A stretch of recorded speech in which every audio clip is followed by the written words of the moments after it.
From the land of lakes, this is 10,000 Takes, brought to you by Minnesota Score Radio.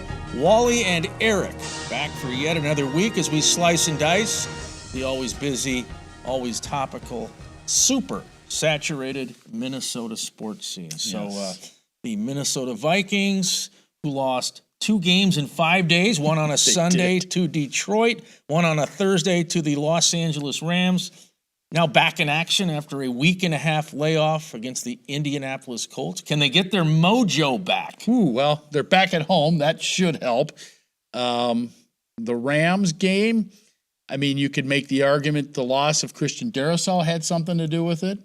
And they're going to have to pick up the pieces without him, obviously, going the rest of the season without their left tackle. And, you know, we haven't had a chance to talk on this show yet about the no call, I guess it was, in the end zone on the face mask penalty at the end of the game. And I just have one thing to say about it. Well, I have 2 things to say. First of all, obviously, it was a penalty. It wasn't called. It cost the Vikings an opportunity. I don't think it cost them the game. It cost them an opportunity to come back and tie the game. And let's not forget, the Rams were running up and down on that Viking defense, so nothing says that even if the Vikings did manage to go down and score and tie the game, they would have needed a 2-point conversion at that point, they still would have had to stop the Rams, which wasn't happening on a regular basis. But my second point, and this is the one that I'm going to go with here, why in the world does the NFL not have that reviewable? That makes no sense to me. I mean, everybody on the planet saw that that was a face mask penalty. Even the official who didn't call it. If you saw the freeze frame, he's looking right at it. He's kind of looking right like this.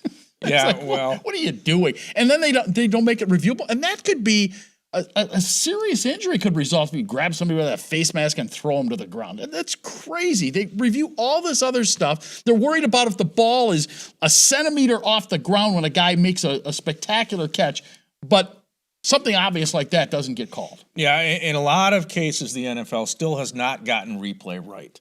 They've totally confused what a catch is, as you just said. Exactly. I saw it in the Pittsburgh game Monday night. Steelers receiver makes a catch with 1 foot in, hops with the same foot in the end zone, but it's not a touchdown because he didn't get both feet in. But he got 2 feet in.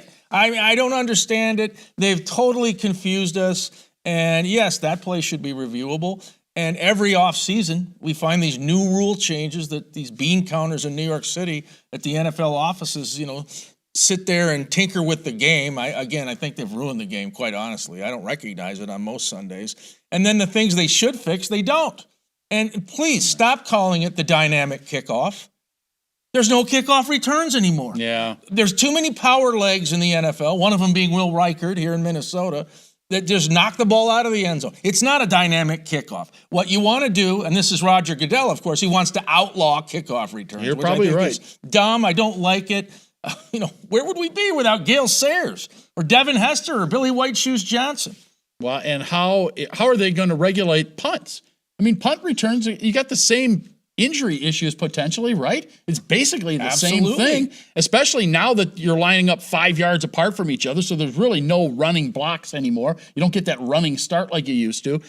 I don't get it. I just the NFL replay system needs to be tweaked, and that's definitely one thing that should be reviewable. They let pass interference be reviewable a couple of years ago. Remember that? That turned out to be a debacle. Ended up costing the Vikings a game against the Packers, if you recall.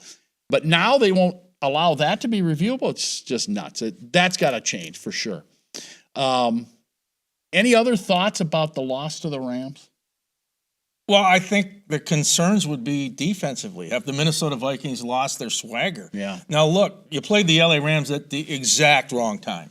Matthew Stafford got his toys back in Cooper Kupp and Puka. I mean, they both came back off of injuries and both were electrifying.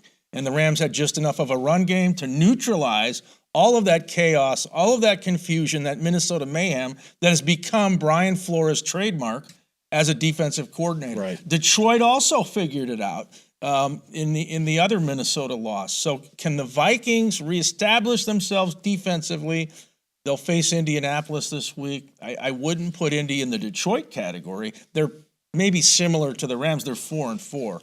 But I think there has to be concerns defensively. But, it might just be a 2-game hiccup. All right, I might have the answer for you. How about if the Vikings eat more Uncrustables? I know we talked about this story on the radio this past week. These little PB&J sandwiches with the crust cut off seems to be the biggest fashion item in the NFL these days, right? It's amazing. These little saucers, yeah.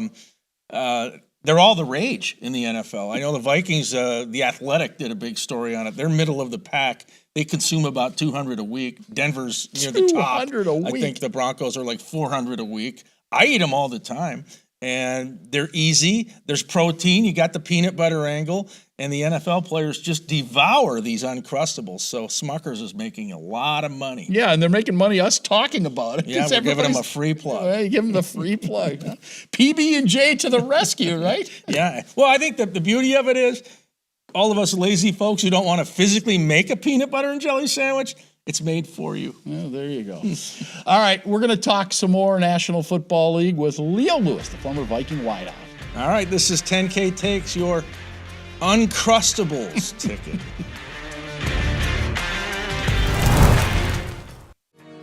On any given day in New Ulm,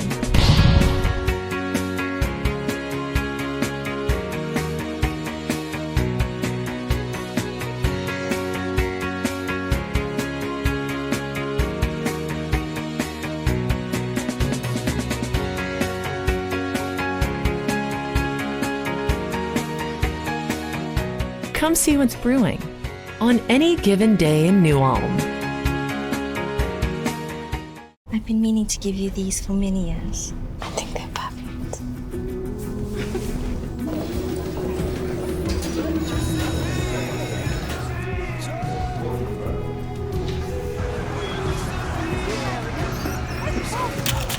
Maya? Oh, I love your earrings. Why didn't you try these?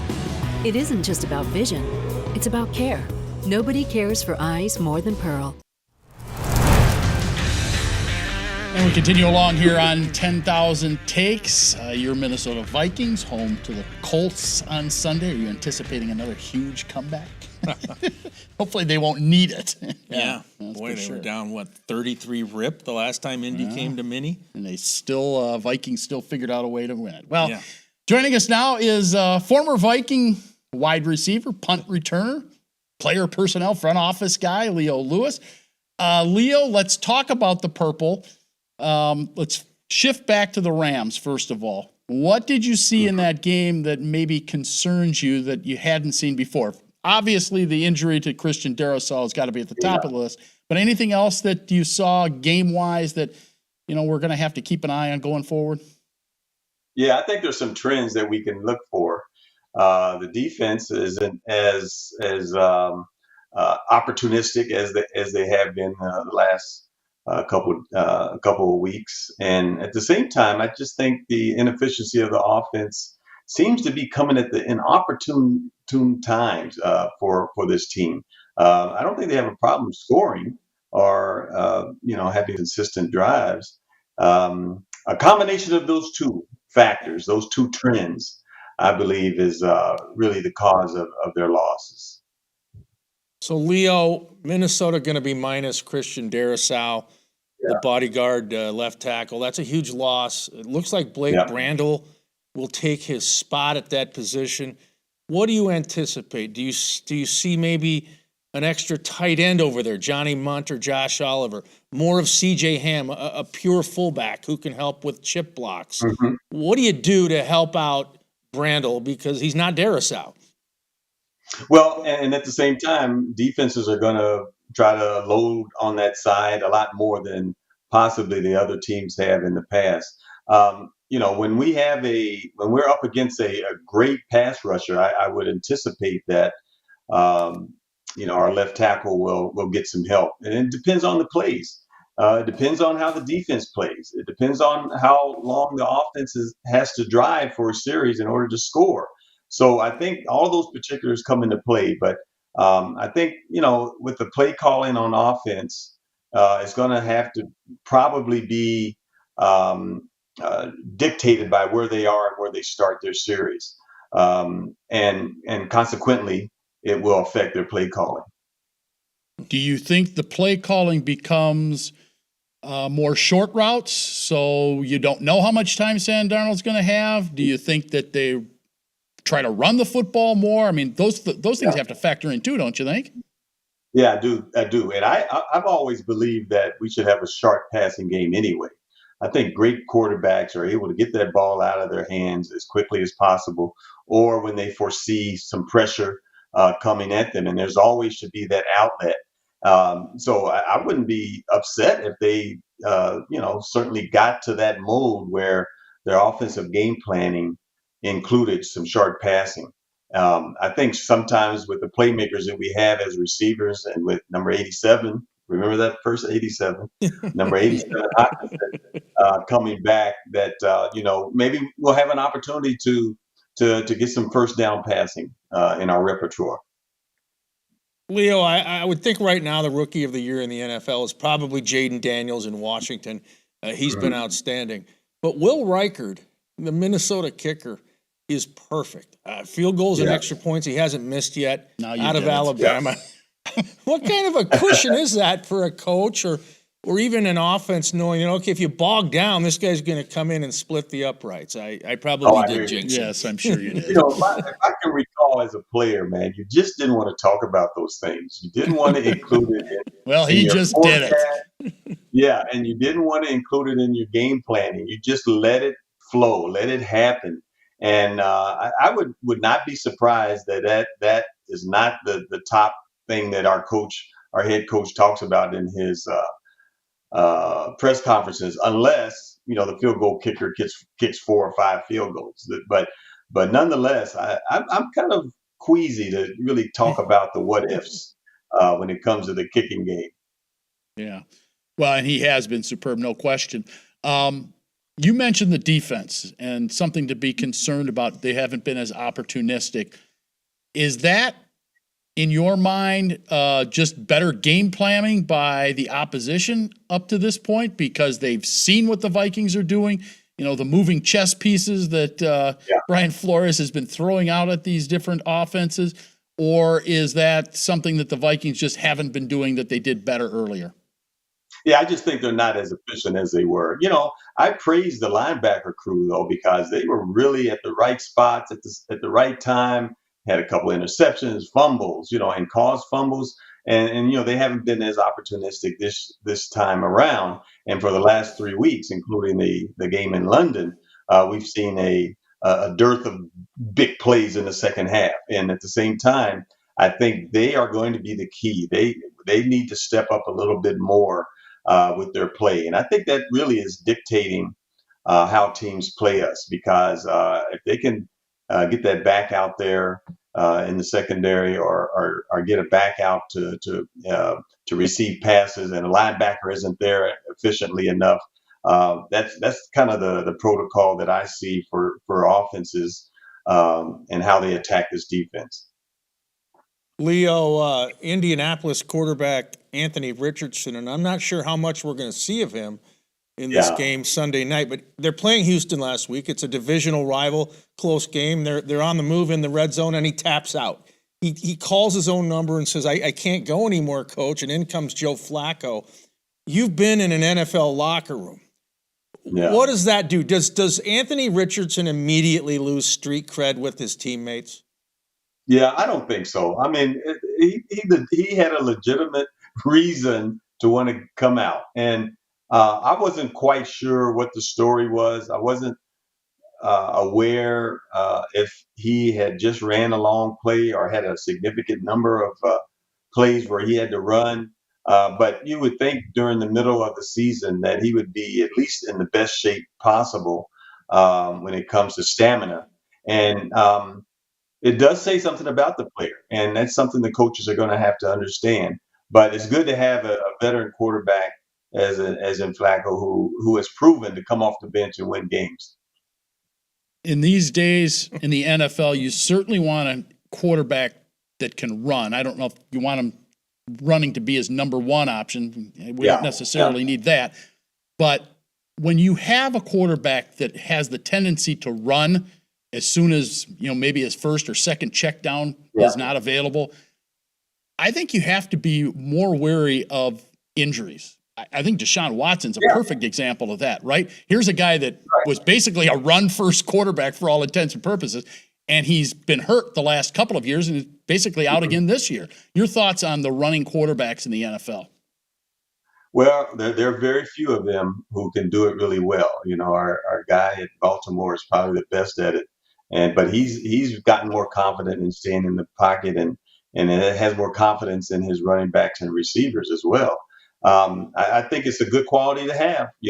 I don't believe that we should have a quarterback that cannot scramble. Sure. Scrambling is different than running, obviously. But I think if we could have a good quarterback who can scramble and be able to make decisions on his feet, and in scrambling, being smart with how he maneuvers down the field, I think that's going to be the key. But I would rather have a running quarterback than a quarterback that can't get out of that pocket and make things happen. Leo, top to bottom, the NFC North is the best conference right now in the NFL. All 4 teams above 500, and Chicago lost a dagger defeat game to Washington with that Hail Mary. But can you remember, we're getting toward the midpoint now, a division where every team is very good? Yeah. Well, I tell you what, I've been around the NFL a long time, many years. I don't know. I think this is a good starting point, a good conversation piece. But we're not even at 8 games yet. And I do remember one year we were 6-2, and then was 2-6 after the 6-2 record. And I mean, I just think the NFL is just so talented. Teams can come back. Teams can come back from dearth records where they've lost 1 or 2 games and make it respectable. But more importantly, on any given Sunday or Thursday or Monday, a team can beat another team. I really believe in that. Well, Leo, we appreciate you spending some time with us. Go ahead. Yeah. One last thought. One thing I like to mention though is Chicago and Detroit for many years now. They've had the opportunity to draft really good players because they've drafted in the top 10 for a number of years. So they should be doing well. Let's put it that way. Yeah, there's no doubt. You keep getting those top picks, which, indicates that you're finishing in the last place a lot. Yeah. So, all right, Leo, appreciate it. Thanks, talk to Leo. You again down the line. My pleasure, guys. Take care. Good luck. All right, you too. Thank you.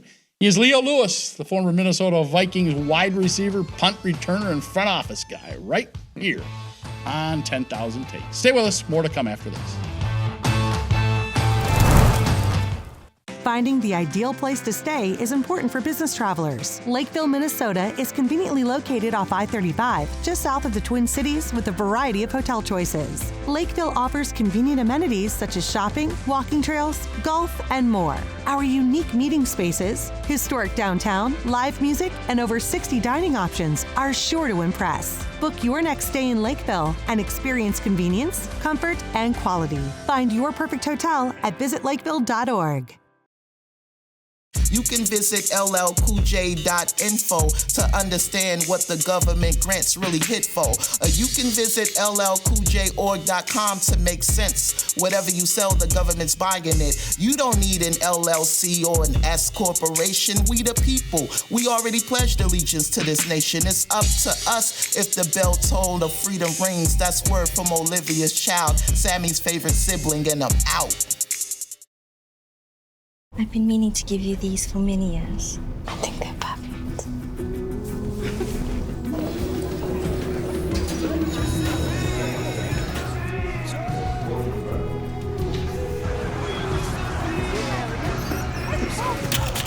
Maya?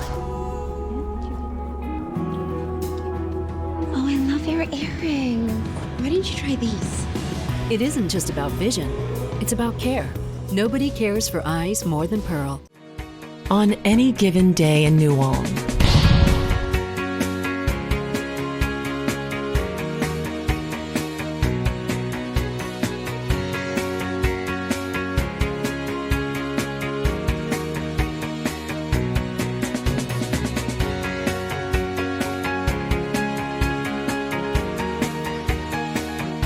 Come see what's brewing on any given day in New Ulm.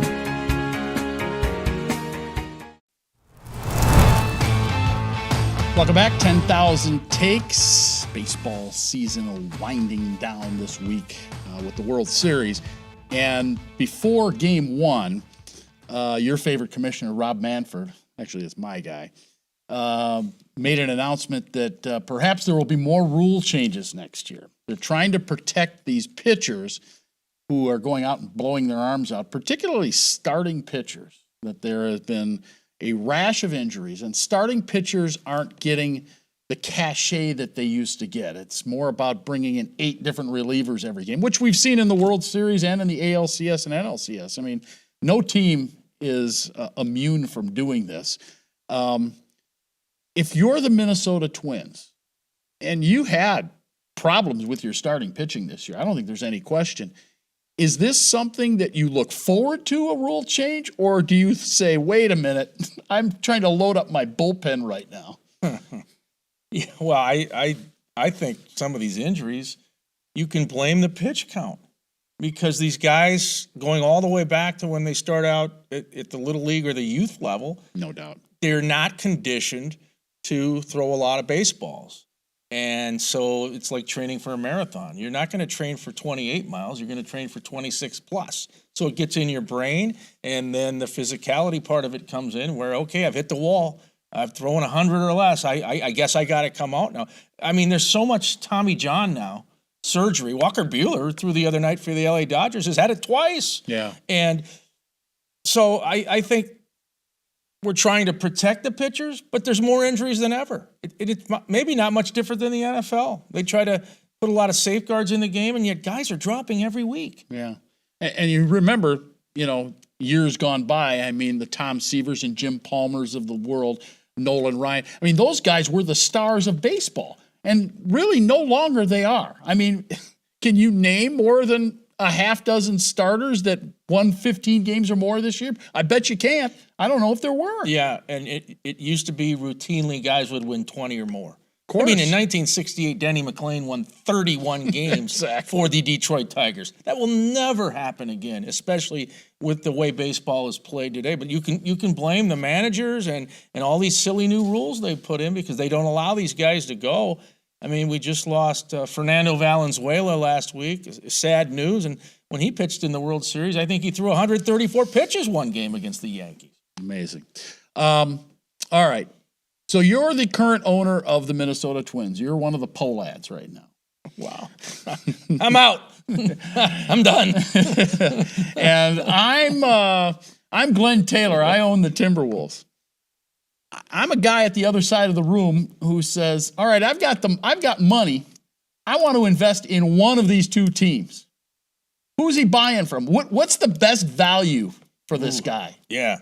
Well, certainly the Timberwolves are trendy right now. No question. They have a perhaps generational superstar in Anthony Edwards. I don't think the Twins have a generational superstar. There's a lot of appeal to the Timberwolves. But any new owner is probably going to want a new building, right? Or at least that's what A-Rod and Mark Laurie have said if they ever get their hands on the T-Wolves. So I have no problem with Target Center, but I'm not a billionaire. I'm not worried about building more suites for my fat cat friends. So I would rather have the Minnesota Twins. They have a top-notch ballpark. It's one of the best venues in Major League Baseball. Agreed. And if you're willing to pony up and write some checks and, make that team better, you have a chance to win in Major League Baseball. I mean, we've seen it. Wild card teams have had some success, not necessarily this year. Dodgers, Yankees were, your top two seats. But in a lot of years, wild card teams or weak division winners do have success. Yeah. And by the way, the Timberwolves' history is not very good. They have never been to the NBA Finals. No. That's a good one. Yes, it is. All right. More to come. Our final segment, Takes of the Day, coming up next. You are watching 10,000. I've been meaning to give you these for many years. I think they're perfect.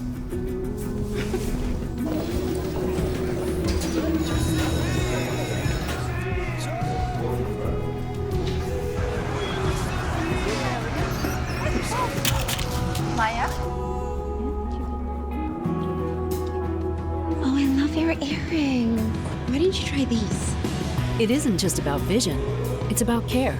Nobody cares for eyes more than Pearl. Finding the ideal place to stay is important for business travelers. Lakeville, Minnesota is conveniently located off I-35, just south of the Twin Cities with a variety of hotel choices. Lakeville offers convenient amenities such as shopping, walking trails, golf, and more. Our unique meeting spaces, historic downtown, live music, and over 60 dining options are sure to impress. Book your next stay in Lakeville and experience convenience, comfort, and quality. Find your perfect hotel at visitlakeville.org. 10K takes on television as we wrap up yet another episode. Big shout out to the viewers in the Twin Cities tuning us in. Thanks a lot for joining us. Yes. Yeah. All right. Takes of the day. We're going to find out what your mood is. Are you a sarcastic Sam? Usually. Giddy guardian? Angry Sometimes. American? What is it this Most week? of the time. Yeah. Well, as you know, your Minnesota Golden Gopher football team, a mini run wiping out your two teams from California and then pulverizing Maryland over at Huntington Bank Stadium a week ago. So the folks at USA Today, prior to this week's game against Illinois, came out with their projections of where everybody is going to land bowl-wise in this 24-25 college football season. I'll start out with some of the other squads in the Big Ten, the Big 18, if you will. They've got Ohio State, Oregon, and Penn State, of course, going to the college football playoff. Okay, that's kind of a no-brainer. They have Indiana, who came into this weekend unbeaten, oh, by the way, going to the Citrus Bowl. All right, now for our neighbors. They've got Iowa going to the Duke's Mayo Bowl, whatever the heck that thing Skippy. is. Okay. Was that in Charlotte? I think so. I think so. Yeah. Okay. They got Bucky Badger going to the Guaranteed Rate Bowl out in Phoenix. That's not a bad bowl game. It is the day after Christmas. But if you want to spend the day after Christmas at a bowl game, boy, have I got a bowl game for you. Yes, your Minnesota Golden Gophers headed to Detroit, Michigan. Yes, for the now called the Game Above Sports Bowl, whatever that is. Used to be the Detroit Bowl. Before that, it was the Quick Lane Bowl. Motor City Bowl. Motor City, yeah, they keep changing its name. Well, they got a new sponsor, the Game Above Bowl. So pack your bags, Gopher fans. Get all that maroon and gold out. Put away the green and red from Christmas and get ready to head to Detroit, Michigan to watch the Game Above Bowl where your Golden Gophers are projected to land this college football bowl season. All right, the mood meter, sarcastic Sam. He's not too happy about a trip to Pure, Michigan. I'm just saying it could Plenty be. of things to do there. Yes, all right. indeed. Well, my take of the day is, I don't normally watch Thursday Night Football. I don't have the streaming package on Amazon. Really? And I'm not going to pay for it. I know And that. I don't like football on Thursdays unless it's Thanksgiving. But I did tune in when the Minnesota Vikings played the Los Angeles Rams in Inglewood. Yeah, it was on free TV. Exactly. About a week and a half ago or so. And I just want to debunk all the critics of Al Michaels because Al is still on his game. He's still one of the top play-by-play broadcasters in the NFL, and I don't know where these so-called experts come off saying this guy is done, that he doesn't get excited enough, that he's lost his fastball, all that stuff. Let me tell you, Al Michaels is as good as anybody still calling an NFL game. Get off his case. It's too bad he's stuck on Thursdays because that's, basically like being sent to Gilligan's Island. Nobody knows you're there. But nonetheless, I still like Al Michaels. Let's give him some love. And on that note, let's say goodbye. Thanks for tuning us in. This is 10K Takes Your Sports Ticket.